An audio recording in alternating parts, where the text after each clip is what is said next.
Dale time with மீல என் கூட join பண்ண எல்லாருக்கும் வார்ம் வெல்கம். சப்ஸ்கிரைப் பண்ணாதவங்க சப்ஸ்கிரைப் பண்ணி டேல்மெட்டா மாதிரி என் கூட டிராவல் பண்ணுங்க. நாம இன்னைக்கு பார்க்க போற topic truth and bright water. Thomas King வந்து எழுதியிருக்காங்க. இதுல சாப்டர் 1 தான் நம்ம இந்த வீடியோல பார்க்க போறோம். நரேட்டர் அண்ட் சோல்ஜர் அப்படின்ற டாக் ஒரு ஆழமான பள்ளத்தாக்கு ஒரு வற்றிய நதிக்கரை பகுதிக்கு அருகில அமர்ந்திருக்காங்க. அவங்க லம் ஒரு மலை மேல ஓடி செல்றத கவனிக்கிறாங்க. லம்க்கு வியர்க்குது, ஆனா அவன் ஓடும் விதம் மிகவும் மென்மையாவும் எளிமையாவும் இருக்கு. அவனோட கைகள் உடலுக்கு அருகில வச்சிருக்கான். அவன் சற்று முன்புறமா சாய்ந்து ஓடுறான். அவன் கால்கள் மட்டும் வலிமையாவும் சீராவும் நகருது. அவன் மலையுச்சியை எட்டும்போது அவனோட ஓட்டம் கட்டுப்பாடுடனும் தன்னம்பிக்கையுடனும் இருக்கு. இந்த சீன் அமைதியான சூழ்நிலைய உருவாக்குது. யாரோ ஒருத்தர் கமான் அப்படின்னு சொல்லி கத்துறாங்க. அதை கேட்டதும் சோல்ஜர் அப்படின்ற டாக் குறைச்சிக்கிட்டே மலையிலிருந்து கீழே இறங்கி ஓடி வருது. லம் தனது வேகத்தை மெதுவாக்கி திரும்பி அவங்க கிட்ட ஓடி வர்றான். அப்போ நரேட்டர் தனது ஸ்டாப் வாட்சை பார்த்து லம் எவ்வளவு நேரத்துல மலைக்கு மேல ஓடி சென்றான் அப்படின்றத சரி பார்க்கறாங்க. இதுல இருந்து லம் தீவிரமான பயிற்சி செய்யறான் அப்படின்றது தெரியுது. லம் ரன்னிங் முடிச்சதும் அவன் தனது நேரம் என்ன அப்படின்னு கேக்குறான். நரேட்டர் அவன் 26 நிமிடம் 14 வினாடிகள் ஓடியதா சொல்றான். கடுமையான ஓட்டத்தினால வியர்வை உலர்ந்து அவன் முகத்திலையும் முதுகுலையும் வெள்ளை உப்பு கோடுகள் வந்து தெரியுது. முன்னாடி கருப்பா இருந்த அவனோட காயமடைந்த கண்கள் இப்போது ஊதா அண்ட் மஞ்சள் நிறமா மாறி இருக்கு. இது காயம் ஆறிட்டு இருக்கு அண்ட் வலி குறைஞ்சிருக்கு அப்படின்றத காட்டுது. இந்த சீன் லம்மோட உடல் வலிமை, உழைப்பு அண்ட் உறுதியை வெளிப்படுத்துது. லம் என்னால இன்னும் வேகமா ஓட முடியும் அப்படின்றத சொல்றான். ஆனா பயிற்சியின் போது முழு சக்தியையும் பயன்படுத்த கூடாது அப்படின்றதையும் அவன் எக்ஸ்பிளைன் பண்றான். பயிற்சியிலேயே எல்லா சக்திகளையும் செலவிட்டுட்டா உண்மையான பெரிய போட்டியின் போது ரொம்பவுமே சோர்வாகிடுவேன் அப்படின்றத சொல்றான். இது லம் உடல் வலிமையை மட்டுமல்ல, மன அண்ட் புத்திசாலித்தனமும் கொண்டவன் அப்படின்றத காட்டுது.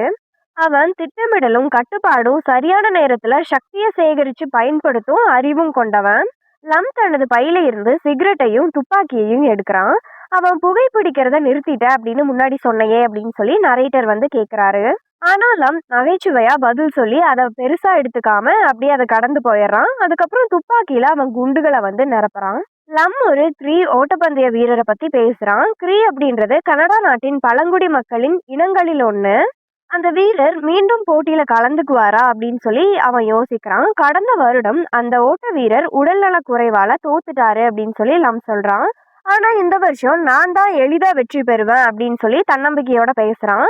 லம் துப்பாக்கிய நரேட்டருக்கு எடுத்து கொடுக்கறான். அதுக்கப்புறம் அவன் அந்த மற்ற ஓட்ட வீரர்கள் எல்லாம் இருக்காங்கல்ல, இந்த வருஷம் போட்டியில என்னோட முதுக மட்டும்தான் பாப்பாங்க அப்படின்னு சொல்றான்.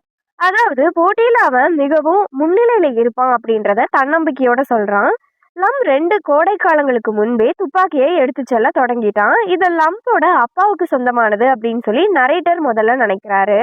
ஆனா லம் அது ஒரு குப்பைமேட்ல இருந்து கிடைச்சது அப்படின்றத வந்து அவன் சொல்றான். அந்த துப்பாக்கி புதிதாவும் விலை மதிப்புள்ளதாகவும் தெரியுது. ஆனா அதை யாரும் குப்பையில போட்டிருக்கிறாங்க அப்படின்றது ஆச்சரியமா இருக்கு அவனுக்கு. இந்த சீன் ஒரு மர்மமான உணர்வை உருவாக்குது. லம் சொல்றது உண்மையா இல்ல ஏதாவது மறைக்கிறானா அப்படின்ற சந்தேகம் வந்து எழுது. அந்த துப்பாக்கி அவங்களுக்கு ஒரு வேடிக்கையான பொருளாவே மாறிடுச்சு. அவங்க டக்கர் ஸ்போர்ட்டிங் கூட்ஸ் அப்படின்ற கடையில இருந்து குண்டுகளை வாங்கிட்டு அவங்க நதிக்கரைக்கு போறாங்க. காலியான டப்பாக்களை நீர்ல வீசி அவை மிதக்கும் போது அதை வந்து சுடுறாங்க. ஆனா ஆரம்பத்துல நரேட்டருக்கு பயமா இருந்துச்சு. லம் ஏதாவது ஆபத்தான விஷயம், உதாரணமா ரஷ்யன் ரூலட் பயிற்சி செய்யலாம் அப்படின்னு சொல்லி அவர் பயப்படுறாரு. அவங்க முன்னாடி த டியர் ஹண்டர் அப்படின்ற நீண்ட திரைப்படத்தை பார்த்திருக்காங்க. அந்த படத்துல வியட்நாம் போருக்கு போறவங்க பின்னாடி ஒரு பார்ல ரஷ்யன் ரூலட் விளையாட்டை விளையாடி அவங்களோட உயிரையே வந்து சூதாடிக்கிறாங்க. இந்த சீன் பாய்ஸோட சின்ன வயசு சாகச உணர்வையும் அதற்குள் மறைஞ்சிருக்கும் ஆபத்தையும் காட்டுது. அந்த படத்துல ஒரு மனுஷன் துப்பாக்கியில ஒரே ஒரு குண்டு மட்டும் வைக்கிறான். அதுக்கப்புறம் அந்த சிலிண்டரை சுத்துறான். மற்றொரு மனிதன் அந்த துப்பாக்கிய தான் தலையில வச்சு ட்ரிகரை அழுத்துறான். இதுதான் ரஷ்யன் ரூலட் அப்படின்னு வந்து சொல்றாங்க. இப்படி யாராவது இறக்கும் போது அந்த படத்துல ஸ்லோ மோஷன்ல வந்து காட்டுறாங்க. அந்த மனுஷன் இறக்குறதுக்கு முன்னாடி அவனோட முகத்துல அதிர்ச்சி அண்ட் முட்டாள்தனமான வெளிப்பாடு வந்து தெரியுது. அவன் உண்மையாவே இறப்பான் அப்படின்றத எதிர்பார்க்காதது போல இருக்குது. இந்த சீன் ரொம்ப பதட்டமாவும் பயங்கரமானதாவும் இருக்கு. இது உயிரை விளையாட்டா எடுத்துக்கொள்றதுக்கான அந்த ஆபத்தையும் காட்டுது. லம் தனது மூக்குல இருந்து புகைய வெளியே ஊதுறான். அதுக்கப்புறம் அவன் நிக்கிற இடத்துல இருந்து பாலத்தை சுட்டு பாரு அப்படின்னு சொல்லி நரேட்டர் கிட்ட சுலபமா சவால் செய்யறான். அவன் இத ரொம்ப சாதாரண விளையாட்ட போல சொல்றான். ஆனா இந்த செயல் காட்சிக்கு ஒரு பதட்டமான உணர்வை தருது. லம் துப்பாக்கிய பயங்கரமான விஷயமா எடுத்துக்காம சாகசமா எடுத்துக்கிறான். இது நரேட்டருக்கு இன்னும் அதிகமான கவலையை ஏற்படுத்துது. இந்த துப்பாக்கி நரேட்டருக்கு ஒரு ஹெவி அண்ட் கோல்டா ஃபீல் ஆகுது. அவர் அதை டிவியில போலீஸ் அதிகாரிகள் பிடிச்சிருக்க மாதிரி 2 கைகளிலுமே இறுக்கமா பிடிச்சுக்கிறாரு. இது நிலையா இருக்கு அப்படின்றத அவர் உறுதி செஞ்சுக்கிறாரு. அவரு கவனமா குறி வச்சு ரெட் டாட் சைட்டை நேரடியா வரிசைப்படுத்துறாரு. ஆழமா மூச்சை இழுத்து விட்டு மெதுவா ட்ரிகரை அழுத்துறாரு. ஃபர்ஸ்ட் டைம் சுடுறது ஒரு கூர்மையான உடைதல் சத்தத்தை எழுப்புது. செகண்ட் டைம் சுடுறது காற்றுல கலந்துருது. அதுல எந்த ஒரு சத்தமுமே தெளிவா கேட்கல. லம் இந்தியன் டேஸ் நிகழ்ச்சியில நீண்ட தூர ஓட்டத்துல வெற்றி பெறுவேன் அப்படின்னு பெருமையா சொல்றான். தான் அந்த ஃபினிஷிங் லைனை கடக்கும்போது மக்கள் கைதட்டி ஆரவாரம் செய்வாங்க அப்படின்னு கற்பனை செய்யறான். ஆனா நான் அங்க நிக்க மாட்டேன், எனக்கு தோன்ற வரைக்கும் அங்க இருந்து ஓடுவேன் அப்படின்னு வந்து அவன் சொல்றான். இந்த வார்த்தைகள் நம்மோட பெருமை, ஆவல் அண்ட் சுதந்திரத்துக்கான ஆசையை காட்டுது. அவன் வெற்றியை மட்டுமல்ல, எல்லைகளை தாண்டி செல்லணும் அப்படின்ற உள்ளார்ந்த விருப்பத்தையும் வெளிப்படுத்துது. அவங்க உண்மையில ரஷ்யன் ரூட்டில் கேம்ஸை வந்து விளையாடல, ஆனா அதுக்கு பதிலா தாங்களே ஆபத்தான விளையாட்டுகளை உருவாக்கி விளையாடிட்டு இருக்காங்க. ஒரு முறை லம் ஒரு ஸ்குரிலோட குழியில துப்பாக்கியை வச்சு சுடுறான். அந்த குண்டு வந்து எங்க போச்சு அப்படின்னு சொல்லி யாருக்குமே வந்து தெரியல. திடீர்னு ஏற்பட்ட பெரிய வெடிப்பு சத்தம் அவர்களை பயமுறுத்துது. மண் பறந்து வந்து அவங்களோட கண்ணுலயே விழுது. இந்த கேமை விட்டு இன்னொரு கேமை வந்து அவங்க விளையாடுறாங்க. அது என்ன அப்படின்னா, அவங்கள சுடாம அவங்களோட கால் பக்கத்துல எவ்வளோ க்ளோஸா சுட முடியும் அப்படின்றத வந்து அவங்க பாக்குறாங்க. சில சமயம் காலணிகளையும் காலுறைகளையும் கழட்டிட்டு குண்டு எங்க விழுகுது அப்படின்னு சொல்லி நேரா பாக்குறாங்க. நிலம் வெடிச்சு கால் அருகில் அது வந்து விழுகுதுல அந்த மண், அந்த அதிர்வையும் சேர்த்தே அவங்க வந்து ஃபீல் பண்றாங்க. இது அவங்க எவ்வளவு கவனக்குறைவாகவும் குழந்தைத்தனமாகவும் இருக்காங்க அப்படின்றத காட்டுது. பாய்ஸோட ரொம்ப சுவாரஸ்யமான விளையாட்டு என்ன அப்படின்னா, பாலத்தின் இரும்பு கட்டுகள் இருக்குல்ல, அதாவது மெட்டல் கிரிட்ஸ் இருக்குல்ல, அது மேல ஏறி நின்று காங்கிரீட் ஆர் இரும்பு மீது குண்டுகளை சுடுறது தான். குண்டு ஒரு முறை ஆர் இருமுறை மோதி பாயும் போது சரியான ஆங்கிளை கண்டுபிடிக்க அவங்க வந்து முயற்சி செய்யறாங்க. அந்த குண்டு ஒரே இடத்துல ஒரு முறை இல்லை 2 முறை அடிக்கிறதே வந்து கஷ்டம். 3வது முறை வந்து கரெக்டான இடத்துல பாயிண்ட் பண்றது வந்து ரொம்ப கஷ்டம். 4வது முறை அப்படின்றது சாத்தியம் இல்லாதது. ஏன்னா அதுக்குள்ள அந்த குண்டு வந்து ரொம்ப சின்னதாயிரும். அதுக்கப்புறம் அதோட சத்தம் மட்டும்தான் கேட்கும். ஒவ்வொரு முறையும் நரேட்டர் சுடும்போது துப்பாக்கிய மேல தூக்கி அது மிக வலிமையான ஆயுதம் போல நடிக்கிறாரு. உண்மையில ரீகாயில் அதிகமா இல்லாட்டியும் கூட அது பெரிய தாக்கத்தை கொடுத்தது மாதிரி அவர் நடிக்கிறாரு. சில நேரங்கள்ல மெதுவா வெடிப்பு சத்தம் போல வாயிலேயே ஒலி எழுப்புறாரு. சில சமயம் ஆக்ஷன் படங்களை போலவே துப்பாக்கி குழாயில அவர் வந்து அது ஊதுறாரு. இது மாதிரி அவர் தன்னை ஒரு திரைப்பட ஹீரோவாவே கற்பனை செஞ்சு நடிச்சிட்டு இருக்காரு. லம் தன்னிடம் இருக்கும் திறமையினால பெரிய பல்கலைக்கழகத்துல ரன்னிங் ஸ்காலர்ஷிப் எளிதா கிடைக்கும் அப்படின்னு பெருமையா சொல்றான். அவன் தான் எதிர்காலத்தை மிகுந்த நம்பிக்கையோட கற்பனை செய்யறான். ஆனா அடுத்த நொடியே நரேட்டரோட கால் பக்கத்துல மண்ணை பார்த்து துப்பாக்கியில வந்து சுடுறான். அது அவன் தன்னம்பிக்கையும் அதே நேரத்துல அவன் கவனக்குறைவையும் காட்டுது. அதுக்கப்புறம் அவன் தான் ஏற்கனவே புகழ்பெற்ற பழங்குடி நீண்ட தூர ஓட்ட வீரரான டாம் லாங் போட் அப்படின்றவருக்கு சமமானவனா அப்படின்னு சொல்லி அவனோட பெருமையை வந்து சொல்றான். லம் பாலத்தை சுட தயாராகிறான். அவன் சிகரெட்ல இருந்து ஒரு நீண்ட டிராக் வந்து இழுக்கிறான். அதுக்கப்புறம் துப்பாக்கியோட ஹேமரை வந்து பின்னாடி இழுக்கிறான். அவன் சிரிச்சுட்டே நரேட்டரை அசையாத அப்படின்னு சொல்றான். இந்த தருணத்துல ஒரு பெரிய பதட்ட உணர்வு உருவாகுது. லம் சிரிச்சாலும் சூழ்நிலை ஆபத்து தெளிவா தெரியுது. அவன் தன்னம்பிக்கை அதிகமா இருந்தாலும் இந்த செயல் மிக கவனக்குறைவானதாகவும் ஆபத்தானதாகவும் இருக்கு. மாலை சூரியன் மேகங்களுக்கு இடையில சில நொடிகளுக்கு வெளிச்சம் தருது. அந்த ஒளி வந்து புல்வெளிய நெருப்பு போல ஒளிர செய்யுது. அதுக்கப்புறம் சூரியன் மலைக்கு பின்னாடி மறைஞ்சிருது. வானம் அழகான நீலம் அண்ட் ஊதா நிறமா மாறுது. நிலம் வந்து மெதுவா ஏரிக்குள்ள மூழ்கிட்டு இருக்கிறது மாதிரி ஒரு ஃபீல் வந்து அது கொடுக்குது. நரேட்டர் லம்ம வந்து கேட்குறாங்க, வேலை பற்றி உன் அப்பா கிட்ட கேட்டியா அப்படின்னு. அதுக்கு வந்து லம் வந்து என்ன சொல்கிறான்னா, கிண்டலா நீயே வந்து கேளு அப்படின்னு வந்து சொல்கிறான். இது அவனுக்கும் அவங்க அப்பாவுக்கும் இடையில உள்ள மன உறுத்தலை காட்டுது. நரேட்டர் வந்து எக்ஸ்பிளைன் பண்ணுறாரு. லம்மோட அப்பா பிராங்க்லின். அவரு தனது அப்பாவோட சகோதரர். ஆனால் தோற்றத்திலையும் குணத்திலையும் முற்றிலும் வேறுபட்டவங்க அப்படின்றத வந்து சொல்கிறான். நரேட்டரோட அப்பா உயரமாகவும் நீண்ட முடி கொண்டவராகவும் சிறிய கைகளோட மென்மையானவராகவும் இருக்காரு. அவரு புல்வெளி, மண், வில்வோ மரங்களை போல அமைதியான நெகிழ்வான குணம் கொண்டவரா இருக்காரு. பிராங்க்லின் குறுகிய உயரமுடையவர், ஆனா பலமாவும் பரந்த மார்புடனும் உறுதியானவரா இருக்காரு. அவரு ரிவர் ராக் அண்ட் வேகமான நீரை போல கடினமாகவும் வலிமையானவராகவும் இருக்காரு. இந்த கம்பேரிஷன் அவங்களோட 2 வேறுபட்ட தன்மைகளை வெளிப்படுத்துது. ஒருவர் மென்மையாவும் அமைதியாவும் இருக்காரு, இன்னொருத்தர் வலிமையாவும் கடினத்தன்மை கொண்டவராகவும் இருக்காரு. இதன் மூலியமா குடும்பத்துக்குள்ள உள்ள குண வேறுபாடுகளை தெளிவா காட்டுது. நரேட்டர் சொல்றாரு, தனது அப்பா சில சமயங்கள்ல மதுபானம் அருந்துவாரு. அதிகமா குடிச்சிட்டா அவரு நரேட்டரோட அம்மா கிட்ட தங்களை விட்டுட்டு போனதுக்காக மன்னிப்பு கேட்பாரு. சில நேரங்கள்ல அவரு சோகமா இருந்து மீண்டும் குடும்பத்தோட சேர விரும்புறாரு. சில சமயம் கோபமாகி பொருட்களை உடைக்கிறாரு. ஆனா அவரு உண்மையா அவங்கள காயப்படுத்தினதில்ல, அவங்களுக்கு விலகிச் செல்ல நேரம் கொடுப்பாரு. இது அவர் குறைகள் உள்ளவர் என்றாலும் முழுமையா கெட்டவர் இல்லை என்பதை காட்டுது. பிராங்க்லின் மதுபானம் குடிக்கிறதுல, அவர் நகைச்சுவையாவும் பேசுறதுல, அவரோட மனசுல என்ன இருக்கு அப்படின்றத யாருனாலையுமே புரிஞ்சுக்க முடியாது. அந்த அளவுக்கு கஷ்டமான ஒரு நபரா இருக்காரு. லம் சொல்றான், அவரோட கண்களை கவனிக்கணும். அந்த கண்கள் அசைஞ்சிட்டு இருக்கும்போது நீ பாதுகாப்பா இருக்க அப்படின்னு அர்த்தம். அதுவே அந்த கண்ணு ஒரே இடத்துல நின்று ஒருத்தரை பாயிண்ட் அவுட் பண்ற மாதிரி பார்த்தா ஆபத்து தொடங்குது அப்படின்னு அர்த்தம் அப்படின்னு சொல்றான். இது பிராங்க்லின் மிகவும் கடினமான மனிதர் என்பதை சுட்டி காட்டுது. லம் கசின்ஸ தேவாலயத்துக்கு அருகில பார்த்ததா சொல்றான். நரேட்டர் ஆச்சரியப்படுறாரு. லம் அவங்க வீட்டுக்கு திரும்ப முடிவு செஞ்சுட்டாங்க போல அப்படின்னு சொல்றான். இது கதையின் புதிய திருப்பம் வரப்போகுது அப்படின்ற எதிர்பார்ப்பை உருவாக்குது. மென்ரோ ஸ்விம்மர் சர்ச்ல இருந்தாரா அப்படின்னு நரேட்டர் கேக்குறாரு. லம் எனக்கு இப்படி தெரியும், கசின்ஸ கேளு அப்படின்னு சலிப்பா பதில் சொல்றான். இதுல லம்க்கு அதிக அக்கறை இல்லை அப்படின்றது தெரியுது. சோல்ஜர்ன்ற டாக் திடீர்னு கவனமாவும் பதட்டமாவும் ஆகுது. முதல்ல நரேட்டர் கசின்ஸை பத்தி பேசினதுனாலதான் அப்படின்னு நினைச்சாரு. ஆனா அதுக்கப்புறம் உண்மையான காரணத்தை பாக்குறாரு. புல்வெளியை கடந்து ஒரு கார் வந்துட்டு இருந்துச்சு. அதன் ஹெட்லைட் இடது வலது பக்கமா அசையுது. மாலை வானத்துல நட்சத்திரங்களை போல தெரியுது. நரேட்டர் அந்த கார் சர்ச்சுக்கு போகலாம் அப்படின்னு நினைக்கிறாரு. அது மென்ரோ ஸ்விம்மரா இருக்கலாம் அப்படின்றதையும் கூட அவர் யோசிக்கிறாரு.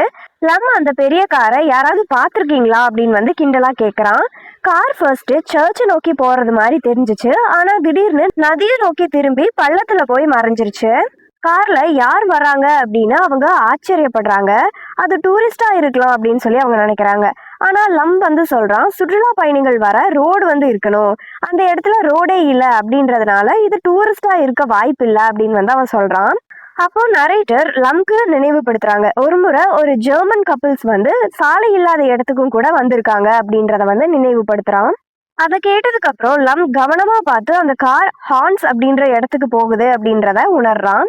சோல்ஜர் லம்மோட கால்களை சுத்தி மகிழ்ச்சியா ஓடிக்கிட்டு இருக்கு. அது விளையாடணும் அப்படின்னு சொல்லி ரொம்ப ஆர்வமா இருக்கு. லம் இந்த டாகை இங்கே விட்டுட்டு போயிடலாம் அப்படின்னு சொல்றான். ஏன்னா கடந்த முறை இந்த டாக்னால ஒரு கெட்ட சம்பவம் நடந்துச்சு அப்படின்றத அவன் நினைவுபடுத்துறான். நரேட்டர் அது பெரிய விஷயம் இல்லை அப்படின்னு சொல்றான். இது வெறும் பேட் லக் மட்டும்தான் அப்படின்றதையும் சொல்றான். ஆனா லம் அதற்கு ஒத்துக்கவே இல்லை. லம் ஸ்கங்க பிடிக்க முயற்சி பண்றது பேட் லக் இல்ல, முட்டாள்தனம் அப்படின்றத சொல்றான். அவன் சிரிச்சுக்கிட்டே அடுத்த முறை டாக் இப்படி அழுக்காச்சு அப்படின்னா நீயே தனியா சுத்தம் பண்ணு அப்படின்னு சொல்லி நரேட்டர் கிட்ட கிண்டலா பதில் சொல்லிட்டு இருக்கான். அந்த வாகனம் உண்மையிலேயே ஹார்ன்ஸுக்கு போகுது அப்படின்னு சொல்றான். அது பள்ளத்தாக்குல இருந்து மெதுவா வெளியே வர்றது கன்றுக்குட்டி தண்ணியில நடப்பதை போல இருக்கு அப்படின்றதையும் சொல்றான். நரேட்டர் என்கிட்ட கார் இருந்தா இதை நான் இங்க கொண்டு வர மாட்டேன் அப்படின்னு சொல்றான். லம் இது காரே இல்ல, பிக்கப் ட்ரக் அப்படின்றத சொல்றான். நரேட்டரும் லம்மும் ஒரு உயரமான மேடு மேல நின்று கீழே நடக்கிறத கவனமா பாக்குறாங்க. அப்போ இந்த ட்ரக் ஹார்ன் அப்படின்ற இடத்துல நிக்குது. அதன் ஹெட்லைட் சுத்தி உள்ள நிலப்பரப்பை ஒளிர செய்யுது. அந்த நேரத்துல சுத்தி உள்ள சூழல் ரொம்ப அமைதியாவும் பதட்டமாவும் இருக்கு. என்ன நடக்க போகுது அப்படின்னு சொல்லி அவங்க கவனமா கவனிச்சுட்டு இருக்காங்க. அந்த தருணம் ரொம்ப மர்மமா தோணுது. ஏதோ ஒரு முக்கியமான ஒண்ணு நடக்க போகுதுன்னு அவங்க ஃபீல் பண்றாங்க. அவங்க அங்க என்ன செய்யறாங்க அப்படின்னு சொல்லி நரேட்டர் கேக்குறாரு. லம் இங்க என்ன செய்யறதுக்கு இருக்கு, ஒண்ணுமே இல்ல அப்படின்னு சொல்லிட்டு நம்ம கீழே போய் ஒளிஞ்சு நின்று பார்க்கலாம் அப்படின்னு கேட்கறான். இது அவங்களோட ஆர்வத்தையும் சுவாரஸ்யத்தையும் காட்டுது. அவங்க 2 பேருமே தூரத்துல இருக்கிறதுனால தெளிவா பார்க்க முடியல. ஆனா ட்ரக் கதவு திறக்கிற சவுண்ட் தெளிவா கேக்குது. ஒரு உருவம் வெளியே வருது. லம் அது ஒரு பொண்ணு அப்படின்னு சொல்றான். அந்த பொண்ணு தனியா வந்திருக்க மாட்டா, கண்டிப்பா கூட யாராவது வந்திருப்பாங்க அப்படின்னு சொல்லி அவன் நினைக்கிறான். நரேட்டர் அவ வழி தவறி இருக்கலாம் அப்படின்னு சொல்றான். லம் இங்க யாருமே வழி தவறி வரமாட்டாங்க, அதுக்கு மாறா போரிங்கா இருந்தாலோ இல்ல சலிப்பா இருந்தாலோ தான் மக்கள் இந்த இடத்துக்கு வருவாங்க அப்படின்றத சொல்றான். இதனால லம்க்கு இந்த நிலப்பரப்பை பத்தி ரொம்ப நல்லா தெரியும் என்பதும் இந்த இடத்த பத்தி அவ ரொம்ப கான்பிடண்டா இருக்கா என்பதும் தெரியுது. அந்த ட்ரக்கோட ஹெட்லைட் ஒளியில அந்த பெண் நிற்கிறா. அந்த ஒளியில அவளோட தோற்றம் ரொம்ப மர்மமாவும் மேஜிக்கலாவும் தெரியுது. அவளோட அசைவுகள் ரொம்ப அழகாவும் மென்மையாவும் இருக்கு. அவளோட முடி காற்றுல பறக்குது. அவளோட கைகளை விரிச்சு பறவைய போல அசையறா. இதனால அவளோட அசைவுகள் ரொம்ப அழகாவும் சுதந்திரமாவும் தெரியுது. லம் இத பார்த்துட்டு இது சாதாரணமா நிக்கிறது கிடையாது அப்படின்றத அவன் உணர்றான். ஏன்னா அந்த பொண்ணு டான்ஸ் ஆடிட்டு இருக்கா. இத அவங்க கவனமா பார்த்துட்டு இருக்காங்க. ஒருவேளை அந்த பொண்ணு குடிச்சிருக்கலாமோ அப்படின்னு நினைக்கிறாங்க. அவன் தான் அப்பாவை நினைவுபடுத்துறான். குடிச்சா முதல்ல வேடிக்கையா இருப்பாங்க, அதுக்கப்புறம் கோபப்படுவாங்க அப்படின்றத அவன் நினைவுபடுத்தி பார்க்கறான். அவ நடனத்தை நிறுத்திட்டு ட்ரக்ல சாஞ்சு நிக்கிறா. ட்ரக்குக்குள்ள இருண்டு உயிரற்றதா தெரியுது. நரேட்டர் மெதுவா உணர்றாரு. அவ உண்மையில தனியா இருக்கலாம் அப்படின்றத அவன் சொல்றான். இந்த சீன் முடிஞ்சிருச்சு, நாம போய் சர்ச்சை பார்க்கலாம் அப்படின்னு சொல்லி நரேட்டர் சொல்றான். ஆனா லம் அவனோட கையை பிடிச்சிட்டு அவசரப்படாத அப்படின்றத சொல்றான். இன்னும் ஏதோ நடக்க போகுது அப்படின்ற விஷயத்தையும் அவன் சொல்றான். அவ ட்ரக்கோட பின்புறம் சென்று ஏதோ ஒன்றை எடுக்கிறா. நரேட்டர் அது ஒரு பெட்டி போல தெரியுது அப்படின்னு சொல்றான். லம் அது சூட்கேஸ் அப்படின்னு சொல்லி திருத்துறான். இது கதையின் மர்மத்தையும் பதட்டத்தையும் அதிகரிக்குது. ஒரு பெண் ஏன் இந்த நேரத்துல இப்படிப்பட்ட இடத்துக்கு சூட்கேஸை கொண்டு வரணும் அப்படின்னு சொல்லி கேள்வியை எழுப்புது. அந்த பெண் தனது சூட்கேஸை எடுத்துட்டு ஹார்ன் அப்படின்ற இடத்தோட விளிம்புக்கு நடந்து போறா. அங்க இருக்க பாறைகள் வெளிப்புறமா வளைஞ்சு அதன் கீழே ஆழமான நதி இருக்கு. அதனால அது மிகவும் உயரமான அண்ட் ஆபத்தான இடமாவும் இருக்கு. அந்த உயரமான இடத்துல இருந்து பிரைட் வாட்டர் அப்படின்ற நகரம் நதிக்கு பின்புறம் தெளிவா தெரியுது. அங்க இருக்க நகரின் விளக்குகள், பேண்ட் ஆஃபீஸ், வாட்டர் டவரோட நிழல், இது எல்லாமே அந்த இடத்துல இருந்து தெளிவா பார்க்க முடியுது. இந்த சீன் அழகா இருந்தாலும் இரவுல அந்த அளவு தூரம் கார் ஓட்டிட்டு அங்க வர வேண்டிய அளவுக்கு முக்கியமானது இல்லை அப்படின்னு சொல்லி நரேட்டர் நினைக்கிறாரு. லம் சொன்னது தவறு. ஏன்னா அவளோட எந்த ஆணுமே இல்ல. நரேட்டருக்கு இன்னும் அவ ஏன் இங்க வந்தா அப்படின்னு சொல்லி யோசிச்சுட்டு இருக்காங்க. அப்போ அவ குனிஞ்சு சூட்கேஸை திறக்கிறா. லம், பாத்தையா, அவ எதையோ ஒண்ணு எடுத்து நதியில எரியறா அப்படின்னு சொல்றான். சில நொடிகள்லயே மீண்டும் ஒன்றை எரியறா. இது அவங்களுக்கு ஆச்சரியமாவும் குழப்பமாவும் இருக்கு. நதியில நிறைய குப்பைகள் சேரும். சில குப்பைகள் லேண்ட்ஃபில், அதுல இருந்து வருது. கழிவுகள் வரும், சிலது காற்றுல பறந்து வரும். ஆனா பெரும்பாலான குப்பைகள் மனிதர்கள் எரியறது தான். பழைய டயர்கள், கண்ணாடி பாட்டில்கள், எண்ணெய், அந்த ட்ரம் எல்லாம் இருக்கும்ல, எண்ணெய் ட்ரம் பெருசு பெருசா, அதுக்கப்புறம் ஷாப்பிங் கார்ட்ஸ், இது எல்லாமே எரியறாங்க. இதெல்லாம் எரியக்கூடாதுன்ற கூட அவங்களுக்கு பொறுப்பு இல்லாம இந்த மாதிரி எல்லாம் பண்றாங்க அப்படின்னு அவன் சொல்றான். அந்த பெண் அங்க குப்பையை போட விடக்கூடாது, அந்த குப்பையை போடக்கூடாது அப்படின்னு சொல்லி அவகிட்ட சொல்லணும்னு நரேட்டர் நினைக்கிறாரு. ஆனா அதுக்குள்ளேயே அவ பாறைகளின் நுனி வர நடந்து போயிடுறா. அவ கைகளை விரிச்சு அமைதியா நிக்கிறா. அவ எந்த அசைவும் இல்லாம அங்கேயே நிக்கிறா. ட்ரக்கோட ஹெட்லைட் ஒளியில இருண்ட வானத்தின் பின்னணியில அவ மிகவும் விசித்திரமா தெரியுறா. அதாவது நதிக்குள்ள குதிக்க போகும் டிரைவர் போலவும் கல்லால செய்யப்பட்ட கிராஸ், அதாவது சிலுவை போலவும் இருக்கு. லம் அவ குதிக்க போறா அப்படின்னு சொல்றான். ஆனா நரேட்டர் அதை நம்பவே இல்லை. அவ குப்பைகளை தான் தூக்கி போடுறா, அதை தொடர்ந்து குதிக்க எல்லாம் மாட்டா அப்படின்னு சொல்லி அவன் நினைக்கிறான். அவ அந்த அளவுக்கு நுனியில நிக்கிறது அவங்களுக்கு பயமா இருக்கு. ஒரு பலமான காத்து வீசினா இல்ல கல் இடறினா அவ கீழே விழுந்துடலாம், இல்ல நீண்ட நேரம் கீழே பார்த்துட்டு இருந்தா தலையும் சுத்தலாம். இந்த மாதிரியான பாசிபிலிட்டிஸை அவங்க யோசிச்சு பார்த்துட்டு இருக்காங்க. அந்த நேரத்துல அவ கைகளை கீழே இறக்கி பின்வாங்கறா. அவங்களுக்கு ஒரு நிம்மதி கிடைக்குது. ஓகே, இங்க எதுவும் நடக்க போறது இல்லை அப்படின்ற மாதிரி. பாரு, அவ சும்மாதான் விளையாடிக்கிட்டு இருந்தா அப்படின்னு சொல்லி நரேட்டர் சொல்றாரு. அவ சூட்கேஸை எடுத்துட்டு ட்ரக்குக்கு திரும்புறா. அவ இப்ப கிளம்பிடுவா அப்படின்னு நினைக்கிறாங்க. ஆனா அவ ட்ரக்கை ஸ்டார்ட் பண்ணாம ரேடியோவை ஆன் பண்றா. அதுக்கப்புறம் ட்ரக்கோட ஹெட்லைட்டுக்கு பின்னாடி நடந்து வர்றா. இங்க இன்னும் சஸ்பென்ஸ் அதிகரிக்குது. அவ இன்னும் ஏதோ செய்ய போறா அப்படின்னு அவங்க நினைக்கிறாங்க. இந்த தருணம் முழுவதும் வித்தியாசமாவும் மர்மமாவும் இருக்கு. காற்றுல இசை ஒழிச்சு பள்ளத்தாக்குகளை கடக்குது. ட்ரக் லைட் இருளு கிழிச்சு ஒளி வீசுது. அந்த ஒளியில நிற்கும் பெண்ணோட நீண்ட தலைமுடி தீப்பற்றி எரிவது போல ஜொலிக்குது. இந்த சீன் பயமுறுத்தும் அதே நேரத்துல இது ஒரு கனவு மாதிரியும் தெரியுது. ட்ரக்ல ஒலிக்கும் சாங்க லம் கவனிக்கிறான். இது என் அம்மாவுக்கு ரொம்ப பிடிச்ச சாங் அப்படின்றத அவன் சொல்றான். அவன் அந்த பெண்ணை நேரா பார்த்துட்டு இருக்கான். லம் சில நேரங்கள்ல மனநிலை மாறக்கூடும் என்பதனால நரேட்டர் சற்று கவனமா பின்வாங்குறாரு. ஆமா, இது என் அம்மாவுக்கும் பிடிச்ச சாங் தான் அப்படின்னு சொல்லி நரேட்டரும் சொல்றான். அது சோகமான பாடல், மழை நாள் இல்லைன்னா மேகமூட்டமான வானிலை போன்ற உணர்வை தருது.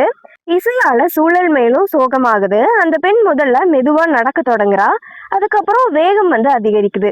இசையும் விளக்குகளும் அவளை முன்னோக்கி தள்ளுறது போல தோன்றுது. லம் ஆர் நரேட்டர் அவங்க ஏதாவது பண்றதுக்கு முன்னாடியே அவ பாறையின் நுனிய கடந்து கீழே விழுந்துடுறா. ஒரு கணம் அவ காற்றுல மிதக்கிறது போல தெரியுது. அவ பிரைட் வாட்டர் வர பறந்து செல்ல முடியும் போல அப்படின்னு தோணுது. ஆனா இதெல்லாம் வெறும் மாயை தான். உண்மையில அவ பாறைகளை தாண்டி கீழே இருளுக்குள்ள விழுந்து மறையறா. சத்தமும் கேட்கல, தண்ணீர் சிதற மாதிரி சவுண்டும் கேட்கல. முழு அமைதி நிலவுது.